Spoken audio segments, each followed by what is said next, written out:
būt latvietim, es to caur savu radošo darbu pastāstu, kā es jūtos, kā es esmu latvietis, un es domāju, ka viens cienījams un godprātīgs sētnieks var teikt to pašu, viņš izdara savu darbu godam, un viņš ir latvietis, kas sakopa savu zemi, kas viņam ir dota. Jebkuram, un latvietim, es gribētu teikt, ka varbūt tā ir arī liela privileģija caur visas to, ka mēs izgājam cauri un nepazaudējam savu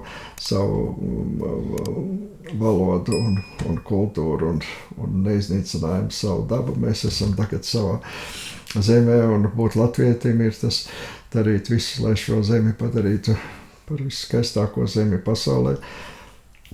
Manuprāt, viņa tāda gluži vienkārši ir, jā. Viņa tāda ir, jā.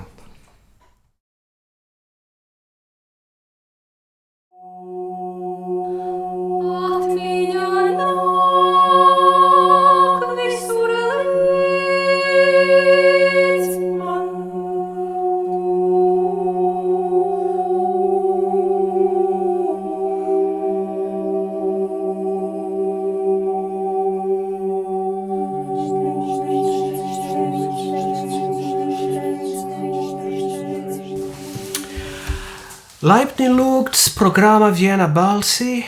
Šodien saņemam ar lielu prieku Peteris Vaska kungs. Laipni lūgts. Paldies. Je m'exprimerai dans cette interview en français. Merci à Mara Delès-Veligna pour la traduction instantanée. Alors, il y a longtemps qu'on doit se voir pour ce projet. Merci beaucoup d'être ici. Vous êtes une grande référence quand on parle de musique classique contemporaine dans les pays baltes et en Lettonie en particulier, mais vous êtes aussi, je m'en suis aperçu, une forme de père spirituel pour beaucoup de musiciens et une référence.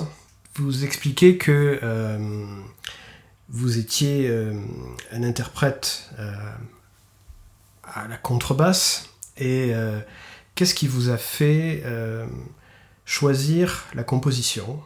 On est très content que vous ayez peut-être préféré la composition à la virtuosité de l'instrument, et je serais curieux de savoir ce qui vous a amené à ça. Es gribētu teikt tā, ka mēs esam kaut kādā mērā kolēģi, jo es arī bērnībā dzimtajā pilsētā Aizputē sāku violi spēlēt, jā, violi. Un tikko kā es iemācījos notis pierakstīt, es sāku jau rakstīt savas pirmās kompozīcijas. Jā, tā kā tas bija tā, kaut kā likās pats par sevi saprotams, jā, man tā likās, jā. Cits jautājums, jā, kā ilga laika es īsti nebiju pārliecināts, ka tas, ko es daru, ka tam ir kāda nozīme. Man tas bija ļoti svarīgi personīgi pašam rakstīt, jā, to sacerēt, bet es ilgstoši faktiski nevienam nerādīju, jo tā man likās tā dziļi personīga tā mūzika, ko es sacerēju, dziļi personīga padarīšana, ja tā var izteikties. Es tur vēl īsos vārdos izstāstīšu to likteni, kā es no provinces pilsētas Aizputas nokļuvu Rīgā un sāku spēlēt kontrabasu. Tātad mana vecā māte aizgāja mūžībā, mans vectēvs viens pats palika Rīgā un bija laikam tāds diezgan vientuļš. Un kā tur bija, kā nebija, tad viņš teica, lai tad es braucu pie viņa un lai nāk Rīgā muzikas skolā mācīties, jā, un tad mums abiem vecākiem būs interesantāk, ka viņš nebūs tik vientuļš un tā. Bet, kad es atbraucu un parādīju, kā es tā violu spēlēju, tad tajā laikā, kad bija tādas zvaigznes Gidons Krēmers, Filips Kiršfolns un daudz citi, tad tās manas violas spēles iemaņas nebija tik izcils. Un viņi teica, labi, nāc pie mums, tu esi muzikāls puisis, bet varbūt tādu lielāku violu tu varētu, vai tu negribi kontrabasu spēlēt. Dārziņu skolā, tā bija dārziņu skola, slavena skola joprojām vēl. Un tā kā man bija pilnīgi vienalga, es biju gatavs mazgāt grīdas tur tajā, lai tiktu tajā muzikas skolā. Es teicu, jā, protams, lūdzu, jā, es spēlēšu kontrabasu un tā. Tas īsais stāsts, kāpēc es spēlēju kontrabasu, un tā bija ģenišķa maija spēlēja kādu laiku, jā. Nu jā, un tad es nokļuvu, jā, dārziņu skolā un sāku spēlēt kontrabasu, un man skolotāji spēlēja operas orķestrī, un tur bija viena brīva vieta, un es pavisam drīz tiku uzaicināts arī tur spēlēt operas orķestrī, tā kā es ļoti agri jau 16 gadu vecumā jau sāku profesionāls muziķu gaitas, tā mācījos dārziņu skolā, slepeni komponēju, bet arī spēlēju pavakariem operā, un vienkārši, kam bija sakars ar muziku, tas man bija, tie bija tādi mūžīgi svētki, jā, muzika. Man nekas dižāks manā uztverē pasaulē nav kā muzika un kalpošana muzikai, tā varētu teikt. Moi, j'aimerais essayer de comprendre justement mieux ce contexte, c'est-à-dire il y a un grand schisme, une séparation qui s'opère avec à l'ouest d'un côté des gens qui vont aller très très loin dans la musique contemporaine, dans la dissonance, dans le formalisme, et à l'est, dès la 4e symphonie, Shostakovich joue sa vie sur ce qu'il va composer. Et donc, je crois que en France, par exemple, on comprend mal ce qu'a pu être le fait de composer pour des compositeurs pendant le temps de l'URSS. Et ce que, par exemple, donc, pour essayer d'avoir une compréhension historique de tout ça, et au travers de votre vie, quels étaient comment est-ce que vous avez noué des relations avec des autres compositeurs comme Arvo Pärt ou Schnitt, par exemple? Est-ce que ce sont des personnes que vous avez croisées? Vous avez évoqué Gidon Kremer.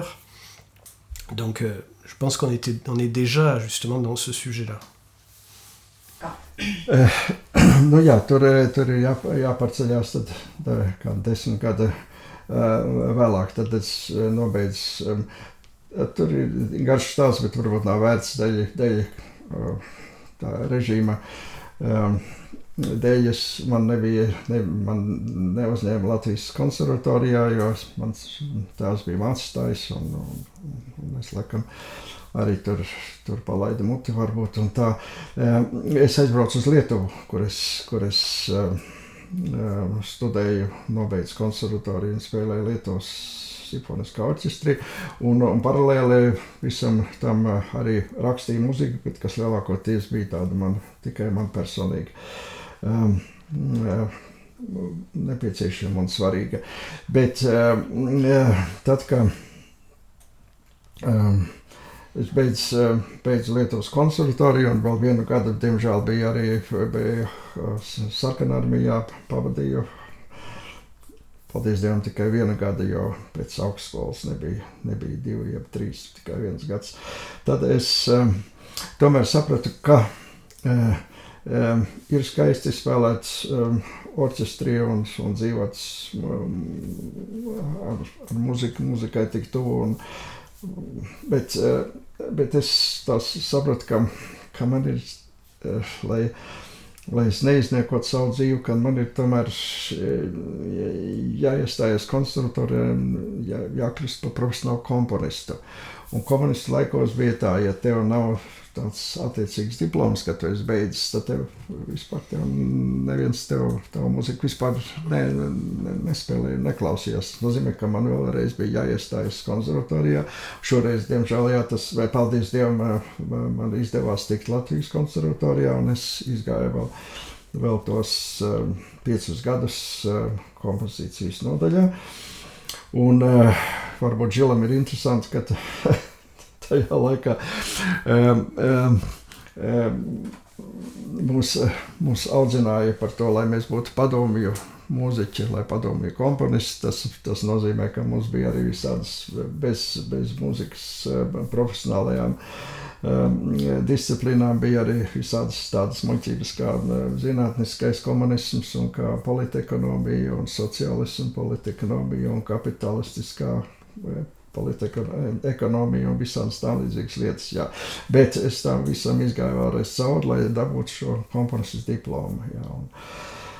Un to es dabūju un paveicu, un tad, protams, paralēli es vienmēr esmu bijis atvērts klausoties, kas notiek, ko raksta komponisti gan Latvijā, gan arī, cik tas bija iespējams tajā laikā dzirdēt arī kaut ko no citas aiz impērijas dzelveņdrātīm, kas bija, protams, diezgan grūti. Bet toties mums izveidojās tāda brālība ar pārējām okupācijas varā esošiem komponistiem, protams, vispirms ar igauņu, ar lietuviešu kolēģiem, un tad arī, protams, tālāk mazliet, teiksim, gan ar ukraiņu komponistiem, gan arī komponistiem, kas ir Pēterburgā, ir Maskavā, un mēs viens pie otra braucam un klausījāmies viens otru skaņdarbus, tā kā es pietiekoši labi lietas kursā, kas notiek padomju impērijas ietvaros, muzikas dzīvē, un, protams, arī mazliet nedaudz, kas notiek rietrumos, jā. Vai no komponistu savienība to attiecīgo kongresi, vai vēl bija tādi plēnumi, tāds dīvains vārds bija, jā, kad arī regulāri sarīkoja tādus bija tādi koncertu cikli, jā. Un tad, ja tas bija iespējams, mēs braucam, visvieglāk, protams, uz Viļņu vai Tallinu, bet arī es atceros, ka bija gan Kijevā, gan arī Maskavā un Pēterburgā vienkārši tādi, festivāli varētu vienkārši teikt, jā, kur bija iespējas redzēt un tikties ar šiem komponistiem, jā. Un tur viena finese ir tāda, ka tiem zināmākie komponisti, kas bija Maskavā, jā, Pēterburgā, tas pats Alfreds Šnitkes, Sofija Gulbaļduļina, Deņisovs un tādi, viņi bija tā kā vairāk uzraudzīti no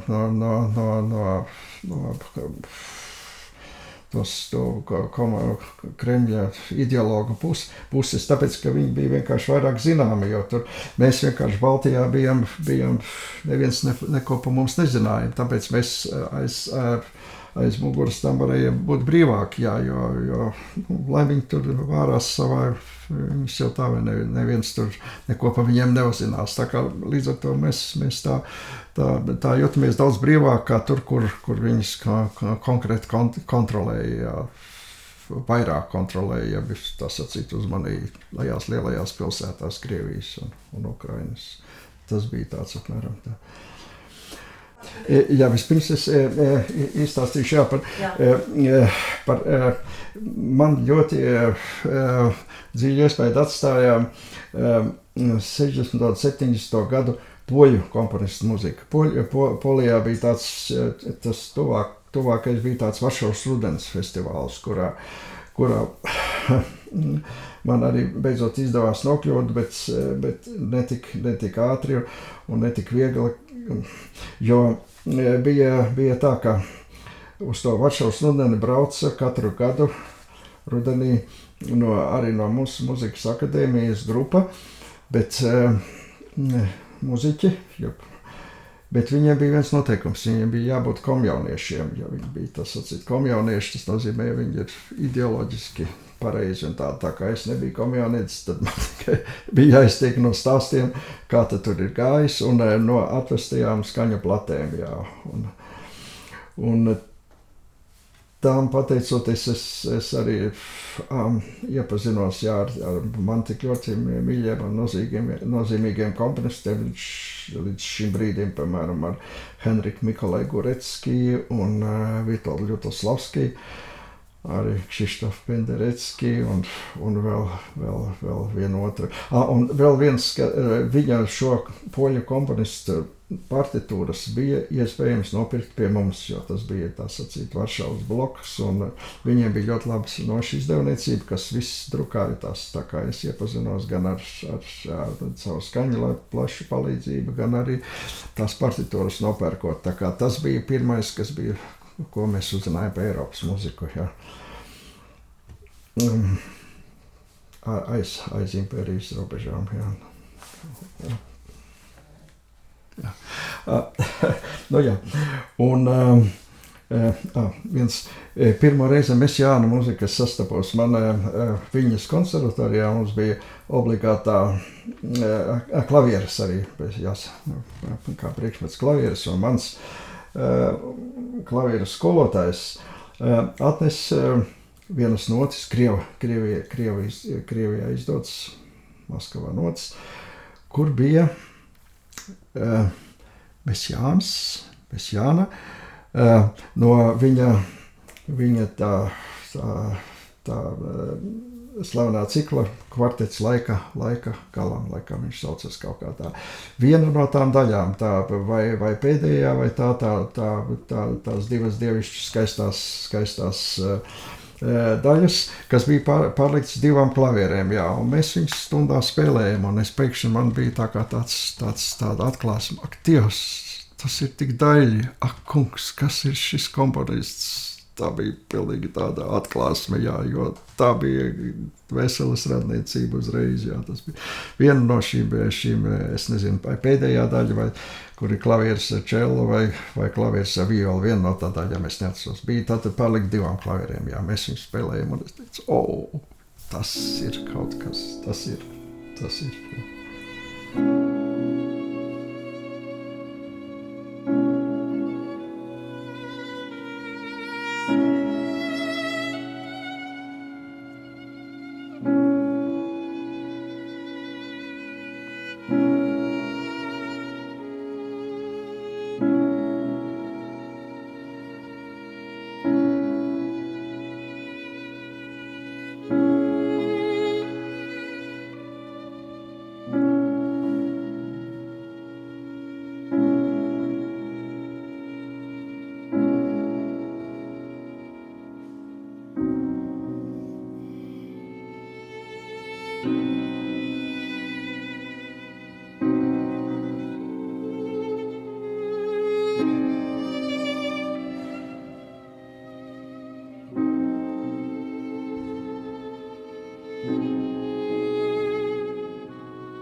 Tas bija tas pirmā sastapšanās ar Mesjānu, jā.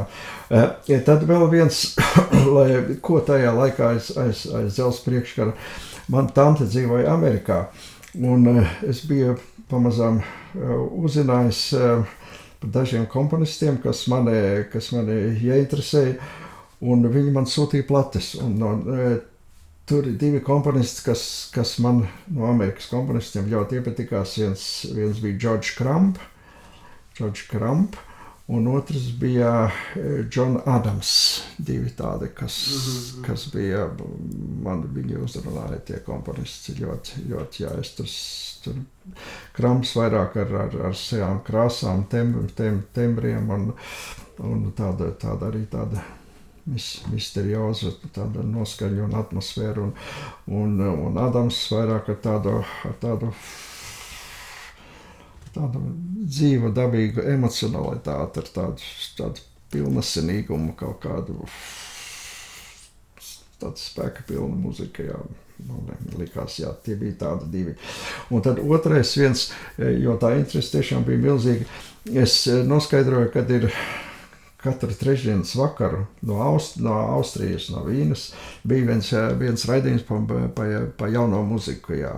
Es to varēju uztvert un dzirdēt arī pie mums radio, jo tā jau nebija, tā nebija ne Amerikas valsts, ne tādas, kuras traucēja, bet tā vienkārši bija muzika, un tur es arī kaut kādu pirmo iespaidu no muzikas kāda raksta rietrumos, un arī tādas pirmās šaubas un tādu, zinām, neizpratni par šo muziku.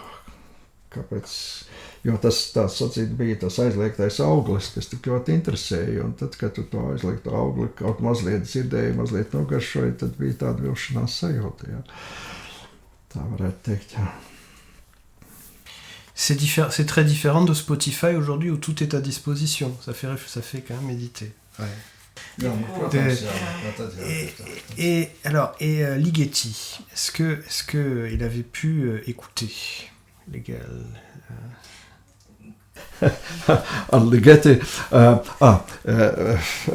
Žilam varbūt interesanti, jā, Ligeti, vispirms, jā, 63. gadā mūsu operā, kad es spēlēju, tad man bija iespējas personīgi redzēt, es protams, negāju klāt un nerunāju, bet ar Žila iemīļoto Šostakoviču, jo viņa opera tika iestudēta tāds Lady Macbeth, Katrīna Izmailova pie mums, un mums bija ļoti labs tāds diriģents, kas veido ļoti interesantu repertuāru, jā, mūsu operā, un tas bija otrais pēc aizlieguma iestudējums, jā, Lady Macbethas Katrīna Izmailova, kā viņa tur sauc, es nezinu, tad viņa saucas Katrīna Izmailova, bet viņa, jā, tā kā es tad redzēju,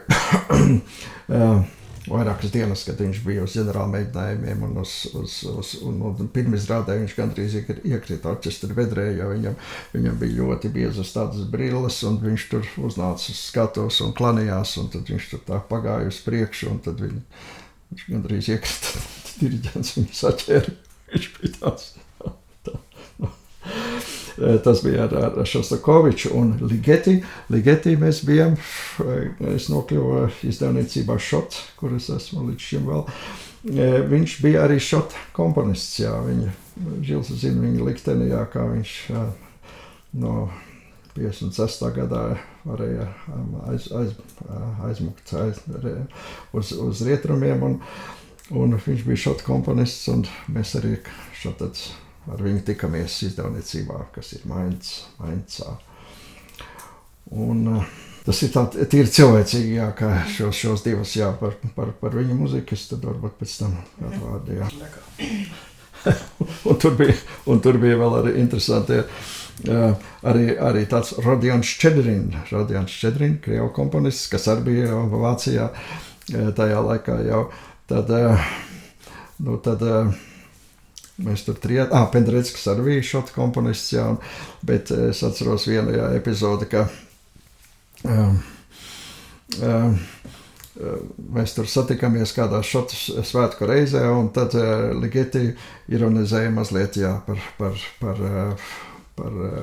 Rodionu Ščedrinu. Un tad es nezinu, vai viņš Ščedrinam prasīja, kāpēc jūs tur tos baltiešus tā mocījāt tik ilgi, es nezinu, bet tur bija apmēram tāda, jā, viņš bija lietas kursā, jā, kad es esmu no Latvijas, un protams, ka Šķedrins no Krievijas, jā, un tas jau bija brīvā Eiropa pēc 91. gada, jā, tā kā tur bija drusciņ tāda no Ligeti puses tāda mazla ironija iepratīm Šķedrinam, kurš, protams, jā, rietumos bija pavisam cits Šķedrins, kāds viņš bija, varbūt. Lai gan Šķedrins nekad nebija, manuprāt, nebija komunistiskā partijā, manuprāt, man liekas, jā, tā kā. tas nebija tikai Šķedrina tik vienkārši. Jā. Es domāju, ka viņa tēvs pat bija arī ar Krievu ortodoksu mūziku saistīts, ar Krievu baznīcas mūziku, man liekas. Jā. Jā. Alors, je demande à propos de Ligeti parce que alors, on va parler de Zile Zinja et Masumušuvardi parce que les premières fois où on entend ces deux morceaux, on a vraiment la sensation que Ligeti est une influence ou en tout cas qu'ils se sont connus. Jā. Nu, es nezinu. Es neesmu tādā veidā no Ligeti iespaidots, manuprāt, jā, bet Žils varbūt labāk to sajūt.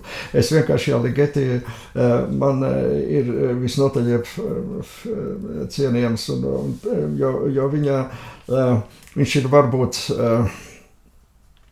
vairāk tāds miniatūra komponists, lai gan viņam ir brīnišķīga opera, Danse Makabrijā, laikam, jā, tā kā. Es Ligeti esmu samērā daudz klausījies, un man viņš liekas visnotaļ interesants, bet kā gluži tas būtu mans tāds garīgais brālis, to es tā nevarētu sacīt, jā. Alors, Zile Zinja et Masumušuvardi, c'est deux morceaux qui sont quand même très très intenses émotionnellement et qui sont joués souvent par les chorales lettonnes pour des raisons aussi qui sont historiques à cause du thème de Zile Zinja. Et est-ce qu'on j'aimerais moi qu'on en sache peut-être un peu plus sur l'écriture de Zile Zinja. Nu jā, ir kaut kā tā sanācis, ka šos divus viņus var arī laikam tādi labi amatieru kori atskaņot, jā. Tāpēc viņus varbūt arī ir iespējams vairāk dzirdēt, jā. Es vēl turpat gribētu pieminēt, es nezinu, vai Žils zina tādu manu litene, tāds kora opus, kas ir arī visnotaļ dramatisks un traģisks, un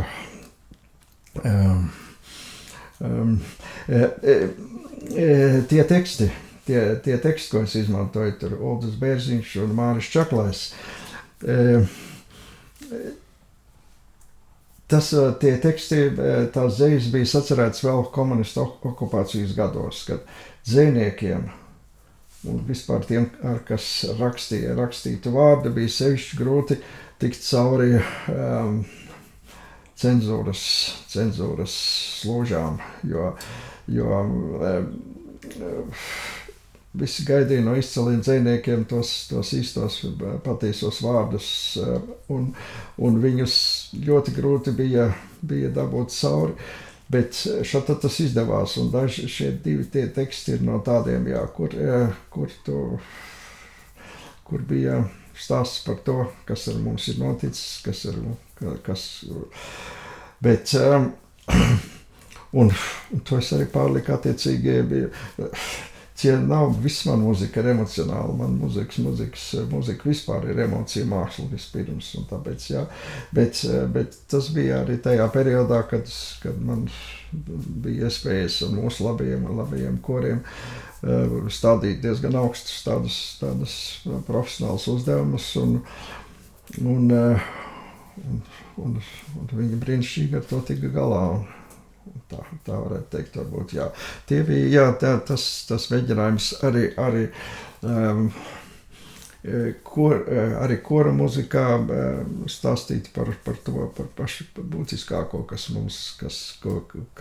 mums, Baltijas komponistiem, bija jāstāsta. Es tā domāju, jā.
Keep in mind that me and my spouse create this content on our own.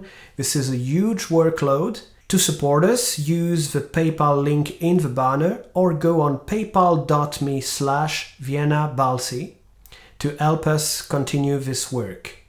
And now, enjoy watching. Jā. Es vēl turpat arī uzreiz piebilst, ka es tomēr vairāk tā kā sevi uzskatu pa instrumentālās mūzikas komponistu un arī tajos okupācijas gados rakstot instrumentālo mūziku, es varēju būt brīvs, jo to neviens nespēja izkontrolēt. Tas, ko Žils jau stāstīja arī par Šostakoviču, ja, ka viņš arī visbaisākos Staļina tirānijas gados varēja tomēr savās simfonijās stāstīt brīvi. Tad tas pats līdzīgi arī tas manā instrumentālajā mūzikā. Tur es biju brīvs un tur neviens klāt netika tas, piemēram, man ir tāds simfonisks opus Lauda, ko es uzrakstīju, bija Krišāna Barona 150. dzimšanas diena.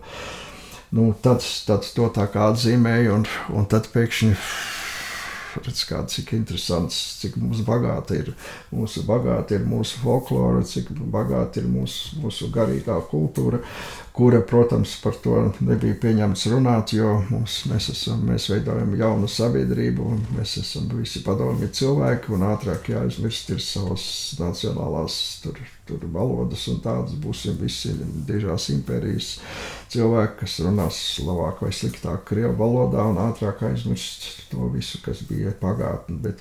Bet šajā, piemēram, es lauda slavinājumus, ja es slavas dziesmu manai zemē, manai tautai, mums visiem, mēs esam joprojām vēl dzīvi, mēs joprojām vēl runājam savā valodā un dziedam savā valodā, tāds slavinājums, un tur man neviens nevarēja atņemt, jā. Tādā veidā es arī tā kā varbūt mēs, man liekas, baltīšu komponisti uzskatījām, ka tā ir mūsu sūtība, jā, vestīt ar jebkādā veidā visiem godīgiem radošiem cilvēkiem, jā, par to, ka mēs neesam padevušies, mēs joprojām vēl esam un mēs izturēsim, varbūt, ka tā, mēs ticam. On ne peut pas écrire 10 morceaux aussi profonds que Zilesigne. Et la deuxième chose, c'est que vu la période qu'on est en train de vivre, la profondeur aussi de cette œuvre, c'est qu'elle peut s'adresser aussi aux gens qui vivent en Russie ou en Ukraine, puisqu'ils ont été eux aussi victimes des déportations. Jā, te ir vēl viens tāds skatu punkts, kāpēc agrāk un man liekas, varbūt joprojām vēl ir tik liela tāda robežšķirtne starp mūziku, ko raksta komponisti Austrum Eiropā, kas ir bijusi zem baisas tirānijas, un kā raksta mūziku, tie, kas dzīvo brīvībā, un viņiem pats par sevi saprotams, ka tas ir normāls stāvoklis. Jā. Mums tā muzikā bija tas izējas stāvoklis tāds, manuprāt, tiem kodīgajiem, un tādi jau bija tomēr vairākums, jā, ka tā izējas stāvoklis ir tāds būt vai nebūt, jā, mums ir jāiztur, mēs nevaram padoties, un muzika tas nozīmē visu vai neko. Nevis lielākā vai mazākā mērā tādas intelektuālas rotaļas, kas varbūt nav tas pārliecinošākais veids, kā muzikā vajadzētu izteikties, bet es vienmēr saku, tik un tā ceļi ir dažādi, jā, bet mums viens, ka mēs esam tādā situācijā, bet otrs, kas ir ļoti svarīgs, arī tajā, gan manā mūzikā, gan arī daudz mana kolēģi mūzikā šeit ir mēs esam tādā situācijā, bet otrais, tas būtiskākais un svarīgākais dots to alternatīvu, kad ir kāds ceļš, kad ja mēs tajā dzīvosim, tad mēs izdzīvosim. Proti tam nevis rādīt, cik pasauli ir šausmīgi, cik mēs brīnišķīgi šausmīgi dzīvojam, bet rādīt, kur ir tie spēka avoti un kur ir tas spēks, kas mums palīdz to izturēt. Un tas tā vienkārši sakot, tas ir, mēs mīlam savu zemi, savu tautu, un mēs mīlam, mēs dodam pretīm ļaunumam, naidam, mēs dodam pretīm mīlestību, un mīlestība ir stiprāka. Ja ne uzreiz, tad viņi tomēr uzvar. Jā. Tas ir tas, pie kā es esmu nonācis pamazām, kas ir mana galvenā tēma, kāpēc muzikas atcerēt, kā saka, dot pasaulē mīlestību vairāk. Un mīlestība ir vislielākais spēks. Tā var būt.